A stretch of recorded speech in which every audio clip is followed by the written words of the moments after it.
NEET paper leak हुआ, लेकिन उस सिलसिले पर आने से पहले देखते हैं राहुल गांधी जी का एक फुटेज जहां वो कुछ लोगों से मिलते नजर आए और यही उनका डाउन टू अर्थ व्यवहार, उनकी सादगी, उनकी सरलता और उनकी लोगों के प्रति एक स्वभाव दर्शाता है। उन्हें जननायक बनाने के लिए ये फुटेज काफ़ी है, जहां वो लोगों से मोहब्बत से मिल रहे हैं और एक अपनापन दिखा रहे हैं वो लोगों के प्रति। अब आते हैं हमारे टॉपिक पर। नीट की जो परीक्षा हुई वो लीक हो गई और उसी के सदमे में आकर 4 विद्यार्थियों ने आत्महत्या करी, उनकी मौत हुई। लेकिन ये सुसाइड नहीं है, ये अटेम्प्ट टू मर्डर है और इसके लिए जो पेपर लीक हुआ, जो सिस्टम है, वो जिम्मेदार है 4 विद्यार्थियों के मौत पर। और जो सीबीआई जांच हो रही है नीट की परीक्षा की, उसमें छोटी छोटी मछलियां पकड़े जा रही है, लेकिन जो बड़े बड़े मगरमच्छ हैं वो नहीं पकड़े जा रहे हैं। अब उसी को लेकर सुप्रिया श्रीनेत ने बोला है कि कैसे वो 4 विद्यार्थियों को आत्महत्या करनी पड़ी, उनको सिस्टम इतना लाचार हुआ, एक परीक्षा इनसे ली नहीं गई। उसी को लेकर सुप्रिया श्रीनेत ने बोला है और बाद में पवन खेरा जी ने भी जमकर घेरा है सरकार को, सवाल उठाया है और एक ही मांग है समस्त विपक्ष कांग्रेस पार्टी की, यूथ कांग्रेस की, धर्मेंद्र प्रधान जो भारत के शिक्षण मंत्री है उनका इस्तीफा। सैक धर्मेंद्र प्रधान। ऋतिक मिश्रा, प्रदीप मेघवाल, अंशिका पांडे और सिद्धार्थ हेगड़े, ये वो 4 लोग हैं जिन्होंने नीट के पेपर लीक होने और परीक्षा रद्द होने से हताश होकर अपनी जान दे दी। लेकिन मेरे हिसाब से ये आत्महत्या नहीं, ये विशुद्ध हत्या है और इसके लिए जिम्मेदार नरेंद्र मोदी की सरकार और उनके शिक्षा मंत्री खुद धर्मेंद्र प्रधान हैं। आप एक पेपर बिना लीक हुए परीक्षा नहीं करा सकते हैं।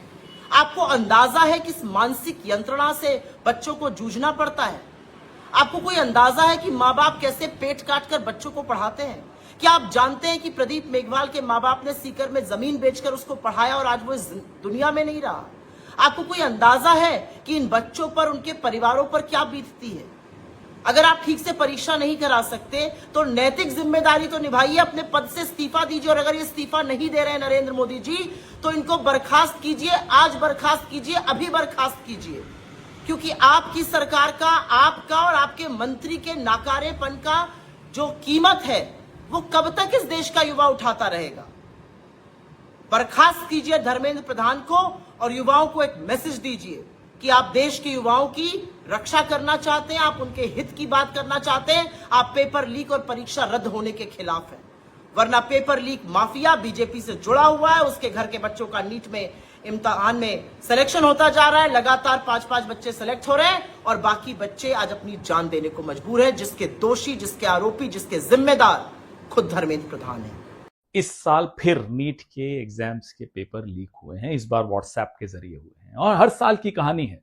पहले पेपर लीक होंगे, फिर सीबीआई जांच की लीपापोती होगी, फिर छोटी मछलियां पकड़ ली जाएंगी, बड़े बड़े मगरमच्छ खुले में तैरते हुए रहेंगे, आजाद रहेंगे।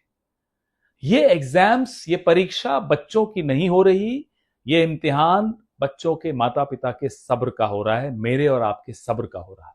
हर साल की कहानी है। मंत्री अगर 2024 में हटा दिया जाता तो 26 के ये पेपर लीक नहीं होते, मगरमच्छ यूं आजादाना घूम नहीं रहे होते। प्रधानमंत्री जी, आपने तो, हमने सुना बचपन में मगरमच्छ पकड़े थे, ये मगरमच्छ पकड़ में क्यों नहीं आ रहे?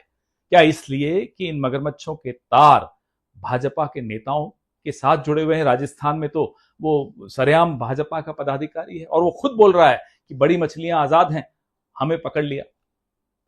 मंत्री को आपने बंगाल भेज दिया चुनाव की ड्यूटी में, अब वो पसीना पोंछ रहे हैं, आ गए हैं, फिर आप अगले चुनाव में भेज देंगे। मंत्रियों का ये काम है, परीक्षा नहीं लेनी उन्हें। प्रधानमंत्री जी, ये सड़ांध के लिए इन्वेस्टमेंट है, ये निवेश हो रहा है। आने वाले 10, 20, 25 साल ये लोग डॉक्टर बनेंगे जो व्हाट्सएप के जरिए लीक पेपर को पढ़कर एग्जाम देकर पास होते हैं। अगले 25-30 साल तक ये डॉक्टर रहेंगे, 40 साल तक ये डॉक्टर रहेंगे। सिस्टम और समाज और स्वास्थ्य सेवाओं की जो सड़ांध है वो आज नहीं उसकी बदबू आ रही, आने वाले 50 सालों तक वो बदबू हमें झेलनी होगी। प्रधानमंत्री जी, परीक्षा पे चर्चा आप मत कीजिए। बच्चों को पता है परीक्षा कैसे देनी है, परीक्षा कैसे लेनी है ये किसको पता है? आपकी सरकार में ऐसा कौन है? क्या ये सब जो सरकार में बैठे हैं ये व्हाट्सएप यूनिवर्सिटी के जरिए यहां तक पहुंचे हैं और इसी यूनिवर्सिटी के जरिए आप अस्पतालों में डॉक्टर पहुंचाना चाहते हैं? बंद करिए परीक्षा पे चर्चा और कैसे ईमानदारी से परीक्षा हो इस पे कुछ चर्चा आपस में कर लीजिए। देश का थोड़ा हित होगा। हटाइए इस मंत्री को, हटाइए उन तमाम अफसरों को। ये छोटी मछलियों से काम नहीं चलेगा। हटाइए उन मगरमच्छों को जो हमारे 25 लाख परिवारों को तबाह करके बैठे हैं, जो हमारे बच्चों के भविष्य के साथ खेल रहे हैं, जो हमारी स्वास्थ्य सेवाओं के साथ खेल रहे हैं, जो आने वाले 50 साल के लिए ऐसी सड़ांध पैदा करके जा रहे हैं जिसको झेलना मुश्किल हो जाएगा। जय हिंद।